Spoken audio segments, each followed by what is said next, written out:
Hello students, welcome back to my YouTube channel बरूट English hub. This is Rajni. तो देखिए students, आज के इस लेक्चर में हम डिस्कस करेंगे बीए सेकेंड ईयर से थर्ड सेम के चैप्टर यानी कि जो हमारी पोइम है। कौन सी पोइम है ये? पोइम नंबर 5 को। तो आज हम इसे डिस्कस करेंगे। अब सबसे पहले बात करते हैं पोइम के नेम की। The world is too much with us. तो ये पोइम है, यानी इस पोइम का नाम क्या है? The world is too much with us, written by William Wordsworth, जो कि विलियम वर्ड्सवर्थ के द्वारा राइट की गई है। अब विलियम वर्ड्सवर्थ है, इसके बारे में हम थोड़ा बहुत जान लेते हैं, क्योंकि जो राइटर है हमें उसका पता होना चाहिए, पोइट का पता होना चाहिए कुछ भी करने से पहले। तो देखिए, विलियम वर्ड्सवर्थ एक इंग्लिश पोइट थे, यानी कि ही बिलोंग्स टू इंग्लैंड। वो एक इंग्लैंड के पोइट थे जिनका बर्थ हुआ था 1770 में एंड डेथ हुई थी 1850 में, यानी 1770 से लेकर 1850 तक इन्होंने लाइफ स्पेन की थी।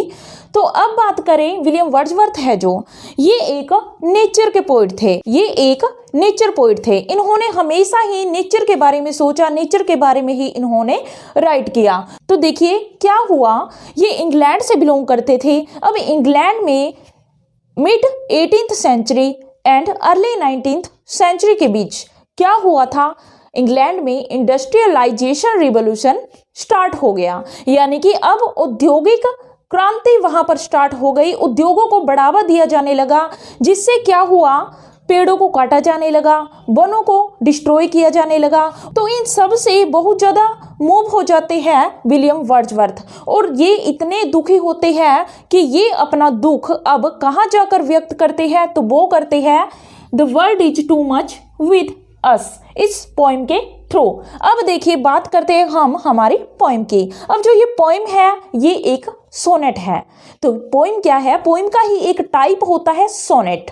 तो ये वही है पोइम का एक टाइप जिसको हम सोनेट कहते हैं। अब सोनेट है ये, इसकी पहचान क्या होती है? तो हमें पता होना चाहिए कि सोनेट होता क्या है। तो देखिए, सोनेट एक 14 लाइन की पोइम होती है। 14 लाइन्स पोइम, ये एक 14 लाइन की पोइम होती है, जो कि डिवाइड होती है 8 + 6 लाइन्स में, यानी एक तरफ 8 लाइन्स होती है और एक तरफ क्या मिलेगा आपको? 6 लाइन्स। टोटल कितनी हुई है? 14 लाइन्स हुई।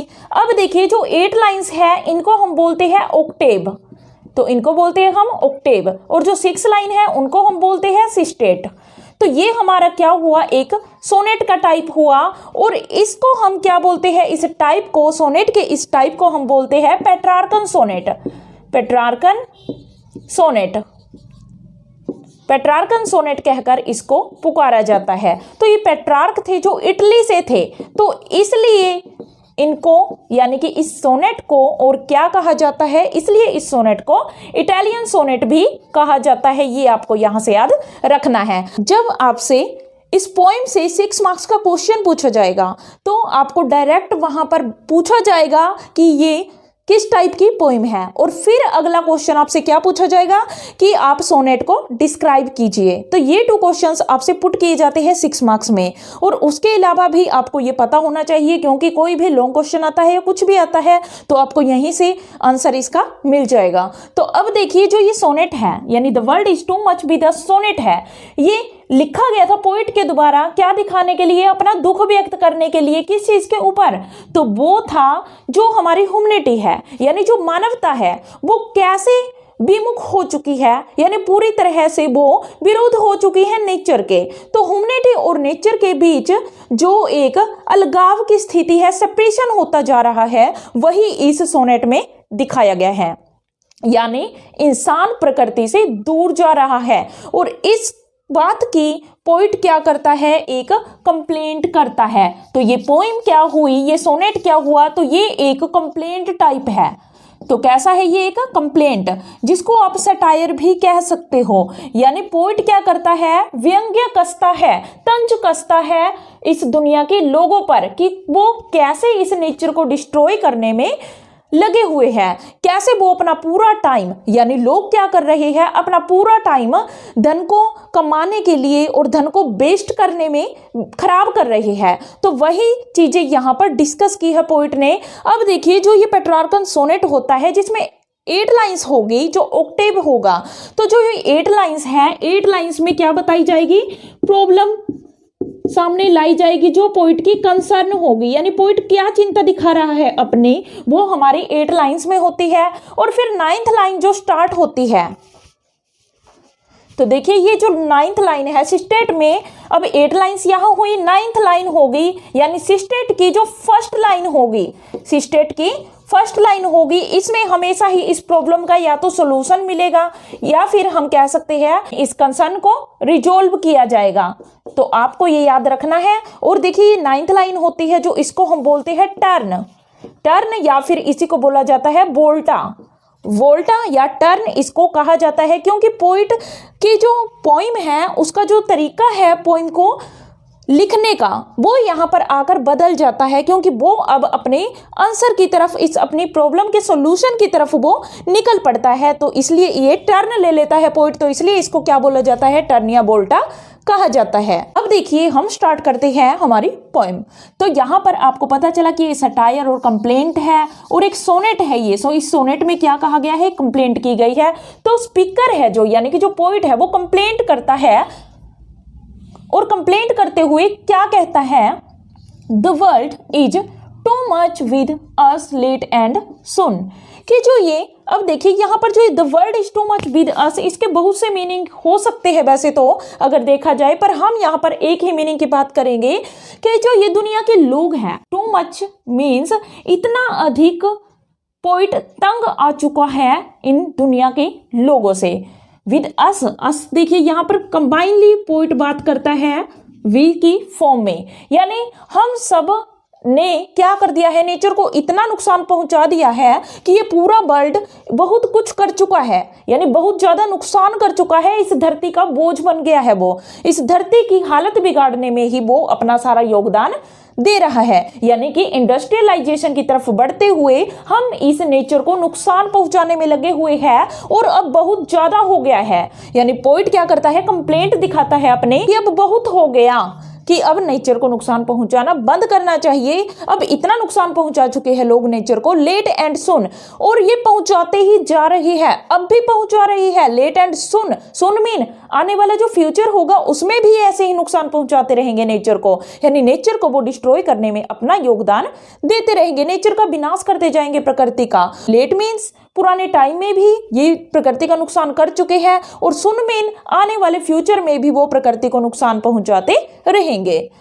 गेटिंग एंड स्पेंडिंग, ये जो लोग हैं ये गेटिंग करने में लगे हैं। गेटिंग मीन्स होता है कमाना, अर्निंग करना, यानी वो अर्निंग करने में लगे हुए हैं लोग, यानी पैसा कमाने के चक्कर में प्रकृति को वो नुकसान पहुंचाने में लगे हुए हैं। एंड स्पेंडिंग, और स्पेंडिंग में जो कमाते हैं उसको वो स्पेंड कर देते हैं, यानी सिर्फ काम क्या रह गया है लोगों का, नेचर को छोड़ो, नेचर का काम उन्होंने छोड़ दिया है, नेचर को नुकसान पहुंचाना शुरू कर दिया है, और उसको नुकसान पहुंचाकर वे सिर्फ किस चीज की होड़ में लगे हैं, वो सिर्फ लगे हैं कमाने में और लुटाने में, और उनका इस धरती पर कोई योगदान नहीं है। यानी अब लोगों की सिर्फ इच्छाएं किस चीज तक सीमित रह गई है, उनकी लिमिटेशंस क्या रह गई है, वो रह गई है सिर्फ पैसे कमाना और उड़ाना, और उन्हें प्रकृति से कोई मतलब नहीं है। उसका नुकसान हो, कितना भी नुकसान हो, लोगों को इससे कोई मतलब नहीं है।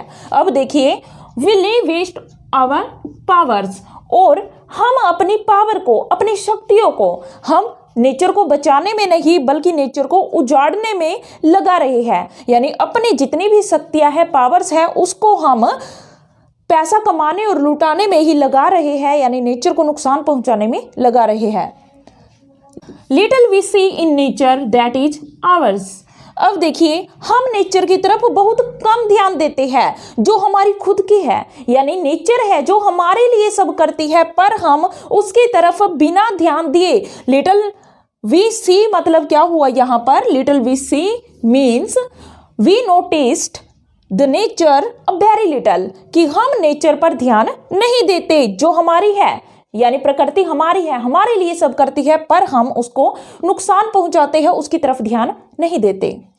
We have given our hearts away a sordid boon, हमने अपने हार्ट, अपने दिल सिर्फ किस चीज में लगा दिए हैं, किस चीज को दे दिए हैं, सोर्डेड बोन को। सोर्डेड बोन क्या होता है, सोर्डेड होता है कोई अनप्लेजेंट या वेरी बोस्ट थिंग होती है, बहुत ही गंदी चीज।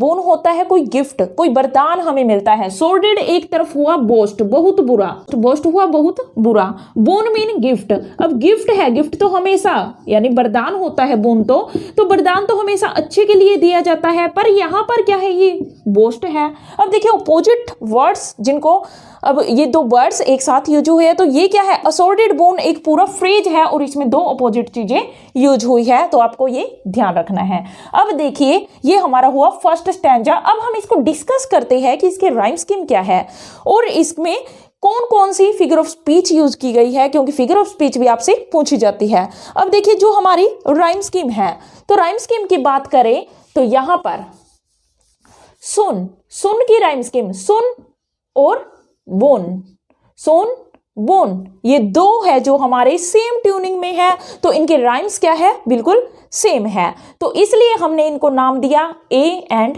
ए। अब जो ये पावर्स, आवर्स, अब ए के बाद बी आता है तो हमने इसको क्या नाम दिया, बी। अब जो इसके साथ मैच किया है उसको भी हमने क्या नाम दिया, बी। तो ये देखिए यहां राइम स्कीम क्या निकल कर आई, तो यहां राइम स्कीम क्या हुई, ए बी बी ए। तो ये हमारी इस क्वार्टरेन की, क्वार्टरेन क्यों, क्योंकि इसमें 4 लाइंस है, 4 लाइंस जिस स्टैंजे के अंदर दी जाती है उसको हम क्या बोलते हैं, क्वार्टरेन बोलते हैं, क्वार्टरेन। तो इस क्वार्टरेन में कौन सी राइम स्कीम यूज हुई है, A B B A use हुआ है।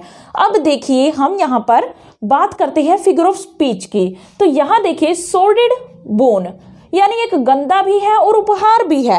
अब उपहार कभी गंदा हो नहीं सकता, तो यहाँ क्या है, विरोधाभास है, जिसको हम बोलते हैं ऑक्सीमोरन। तो यहाँ पर एक फिगर ऑफ स्पीच यूज हुई है, हमें याद रखनी है कौन सी फिगर ऑफ स्पीच है, वो है oxymoron, oxymoron, oxymoron figure of speech यहाँ पर यूज हुई है फर्स्ट स्टेंजे के अंदर। तो इतनी बातें आपको इस स्टेंजे से याद रखनी है। नेक्स्ट देखिए, this sea that bears her bosom to the moon. तो देखिए यहां पर फोनेटिक ट्रांसक्रिप्शन इसका क्या होगा, वो होगा bosom। तो आपको क्या याद रखना है, bosom, bosom, bosom, bosom। तो ये इसकी फोनेटिक ट्रांसक्रिप्शन होगी। The sea that bears her bosom to the moon. अब देखिए प्रकृति के जो नजारे हैं उसके साइड्स है, उसकी तरफ पोइट यहाँ पर संकेत करता है प्रकृति में क्या कुछ है। The sea that bares her bosom to the moon, कि इस धरती पर एक समुद्र है, उसने क्या किया हुआ है, अपना सीना फैलाया हुआ है किसके सामने, मून के सामने। वेयर्स होता है अनक्लोथ हो जाना, यानी कि बिल्कुल बेयर हो जाना, कपड़े जिसके सीने पर नहीं होते उसको बोलते हैं हम वेयर्स। अब देखिए जो समुद्र है उसने अपना सीना फैलाया हुआ है किसके सामने, चांद के सामने, यानी चांद की जो किरणें हैं, मून की जो रेज है वो सारी किस पर गिर रही है, वो सी के सीने पर गिर रही है। The winds that will be हाउलिंग at all hours. अब देखिए यहाँ पर जो विंड्स है यानी हवाएं चल रही है और क्या कर रही है, वो हाउलिंग। अब हाउलिंग क्या होता है, हाउलिंग होता है गरजना या फिर गूंज की आवाज, जैसे कि कोई एनिमल होता है वो अपनी आवाज करता है उसको बोला जाता है हाउलिंग। पर यहाँ पर विंड के लिए हाउलिंग वर्ड यूज हुआ है। जो देखिए हवाएं है वो हर घंटे गरजती है। अब देखिए प्रकृति की सुंदरता के बारे में बात कर रहा है पोइट कि जो समुद्र है उसने अपना सीना ताना हुआ है मून के सामने, और दूसरा जो विंड्स है वो हर घंटे हाउलिंग की आवाज करती हुई चल रही है, यानी जो हवा है वो चल रही है गर्जन की आवाज करती हुई। एंड और up gathered now like sleeping flowers, और इसके बाद यानी गरजने के बाद सारी हवा है जो हर घंटे चलने वाली हवा है जो गर्जना करने के बाद यानी गरजने के बाद अब वो इकट्ठी होकर एक स्लीपिंग फ्लावर्स की तरह सो चुकी है। यानी कि अब हवाएं जैसे कोई फ्लावर्स होते हैं, फूल होते हैं और वो सो जाते हैं शाम के समय, तो ठीक वैसे ही अब हवाएं भी इकट्ठी होकर एक जगह पर फूल की तरह सो चुकी है। स्लीपिंग फ्लावर्स की जैसे वो लग रही है, यानी हवाएं अब सो चुकी है जैसे कोई फ्लावर सो जाता है। For this for everything we are out of tune. और देखिए कितनी सुंदर चीजें है, ये सारा नजारा प्रकृति का इतना सुंदर है, फिर भी हम फॉर एवरीथिंग इन सभी चीजों के लिए क्या हो चुके हैं, आउट ऑफ ट्यून। हम इनके लिए बिल्कुल निर्मोही हो चुके हैं, हमारा मोह नहीं है इसमें, यानी हमारी अब कोई दिलचस्पी नहीं रही है इन सभी नेचर की चीजों में। पोइट का मतलब सिर्फ कहने का ये है कि हम इतनी सुंदरताओं को छोड़कर अपने आप में पैसा कमाने में लीन हो चुके हैं, हमें इन चीजों से अब कोई मतलब नहीं रहा है, प्रकृति की चीजों से। तो अब देखिए इसमें हम बात कर लेते हैं फिगर ऑफ स्पीच की, और जो भी यहाँ पर इंपॉर्टेंट है उसकी बात कर लेते हैं। तो देखिए यहाँ अगर बात करें तो हम अब बेयर्स हर bosom, तो यहाँ देखिए बी एंड बी, अब ये दोनों कॉन्सोनेंट साउंड यूज हुई है एक साथ, तो इसलिए यहाँ पर क्या यूज हुआ है, तो इसे हम बोलेंगे जब कॉन्सोनेंट साउंड्स की रिपीटिशन होती है तो उसको हम कहते हैं अलिट्रेशन। तो कौन सा है ये फिगर ऑफ स्पीच, तो ये है एलिट्रेशन, ये आपको याद रखना है यहाँ से। अब देखिए जो विंड्स है वो हाउल कर रही है, हाउल कौन करता है, हाउल तो एनिमल्स करते हैं, विंड कभी हाउल नहीं करती है, यानी इसका कंपैरिजन है जो गरजने की आवाज का है एनिमल्स के साथ किया गया है। कंपैरिजन में एज लाइक सो, ये 3 वर्ड्स कंपैरिजन दिखाते हैं, एज लाइक एंड सो, पर इनका यहाँ पर यूज किया नहीं गया है। तो जहां पर यूज नहीं किया जाता एज लाइक सो का और कंपैरिजन कर दिया जाता है तो उसको हम क्या बोलते हैं, कौन सी फिगर ऑफ स्पीच होती है वो, तो वो होती है मेटाफर। अब देखिए उसके बाद बात करते हैं इस लाइन के अंदर क्या है, sleeping flowers, like sleeping flowers, तो यहाँ पर लाइक वर्ड यूज हुआ, स्लीपिंग फ्लावर्स बताया गया। जब लाइक सो और एज का यूज करते हैं तो वो कौन सी फिगर ऑफ स्पीच होती है, तो वो होती है सिमिली। तो लाइक सो एज का यूज किया गया है, तो ये कौन सी फिगर ऑफ स्पीच यूज हुई है, sleeping flowers. Like sleeping flowers में फिगर ऑफ स्पीच की बात करें तो ये है हमारी सिमिली। तो देखिए यहां पर क्या हुआ, एलिट्रेशन, और यहां पर हाउलिंग की साउंड की है विंड ने, तो यहां पर क्या हुआ, यहां मेटाफर हुआ, और यहां लाइक का यूज किया है, लाइक स्लीपिंग फ्लावर्स, तो ये हुआ हमारा सिमिली। तो इतनी फिगर ऑफ स्पीच यहां से निकल कर आई। अब बात करते हैं थर्ड स्टैंजे की, इट मूव्स अस नॉट। अब देखिए पोइट क्या कहता है, यहां पर देखिए 8 लाइन हमारी कंप्लीट हो चुकी। कौन सी लाइन है, ये हमारी 9th लाइन है, और सिस्टेट की ये 1st लाइन है। इसमें पोइट ने अपने ट्यून चेंज कर ली है। अब वो क्या कहता है कि इतनी सारी चीजें, इतना कुछ होने के बाद भी नेचर की चीजों से, नेचर की इन चीजों से हम मूव नहीं होते, यानी हम पर इसका प्रभाव क्यों नहीं पड़ता, यानी इतना कुछ है प्रकृति में फिर भी हम उसकी तरफ ध्यान क्यों नहीं देते। तो ये क्वेश्चंस यहाँ पर पोइट करता है अब कि हमारा ध्यान इस पर क्यों नहीं जाता। A great god I would rather be. अब देखिए यहाँ पर पोइट है जो प्रेयर करता है भगवान से कि आई वुड रादर बी, कि काश मैं इंसान होने की बजाय, और रादर आ गया तो यहां पर क्या हुआ, इसकी बजाय ये, यानी किसी चीज के बजाय और कुछ होना। यहां पर प्रेफरेंस किसको दी है, तो वहां यूज होता है प्रेफरेंस के लिए रादर का। तो यहां पोइट कहता है कि काश मैं इसकी बजाय क्या होता, पैगन। तो पैगन क्या होता है, पैगन होता है एक नास्तिक, यानी एक अलग ही धर्म से वो क्या हो जाता है, धर्म के प्रति विमुख हो जाता है कोई इंसान, तो उसको बोलते हैं हम पैगन, यानी एक नास्तिक होता काश मैं। सकल्ड इन अ क्रीड आउटबोर्न, और क्या करता, किसी खास पंथ जो कि एक प्राचीन, आउटबोर्न मीन क्या होता है, ओल्ड, जो कि आउट फैशन्ड हो चुका है, उसको बोलते हैं हम आउटबोर्न। तो काश मैं अनफैशन्ड, यानी प्राचीन जो क्रीड संप्रदाय था, पंथ था, कि मैं काश पुराने धर्म में क्या हुआ होता, पैदा हुआ होता। तो सकल्ड यहाँ पर क्या हुआ, सकल्ड हुआ पुराने धर्म में जन्म लेना। तो यहाँ पर पोइट क्या कहता है कि काश मैं इस दुनिया में होने के बजाय, आज की दुनिया में होने के बजाय, प्रेजेंट में होने के बजाय, काश मैं पहले की दुनिया में पैदा हो गया होता, प्राचीन धर्म में पैदा हो गया होता, जिस धर्म में नेचर को सम्मान दिया जाता था, जिस धर्म में नेचर को पूजा जाता था, जिस समय में, यानी जिस प्राचीन समय में नेचर को पूजा जाता था, काश मैं उस समय में पैदा हुआ होता, ना कि इस इंडस्ट्रियलाइजेशन में, इस पैसे की होड़ में भागते हुई दुनिया में पैदा होने की बजाय काश मैं एक पुराने धर्म में पैदा होता और नास्तिक की तरह होता। और मुझे सिर्फ प्रकृति से प्रेम होता। So might I standing on this pleasantly, तो मैं उस समय में जाकर, सो माइट मीन क्या है, हो सकता था, उस वक्त हो सकता था। So might I standing on this pleasantly, मैं क्या करता उस समय में यानी पुराने समय में एक सुखद नजारा ले रहा होता ली का। ली क्या होता है, ली होता है अपाश्यर, पाश्चर या फिर मिडो आप इसको बोल सकते हो, मिडोज या फिर मिडो। मिडो होता है चरागाह, जहां पर घास के मैदान होते हैं। तो मैं क्या करता, एक घास के मैदान में जाकर चरागाह में एक नज़ारा लेता, वहां की साइट देखता, इंजॉय करता वहां पर मैं, अगर मैं पुराने समय में होता। क्योंकि अब इंडस्ट्रियलाइजेशन आ चुका है तो यहाँ से चरागाह खत्म हो चुके हैं, यानी कि अब कोई मिडोज यहाँ पर नहीं दिखाई देती, कोई घास के मैदान नहीं दिखते, लोगों ने उनको उखाड़ फेंक दिया है। तो काश मैं पुराने समय में होता और यहाँ पर सुखद नज़ारा लेता यहाँ का।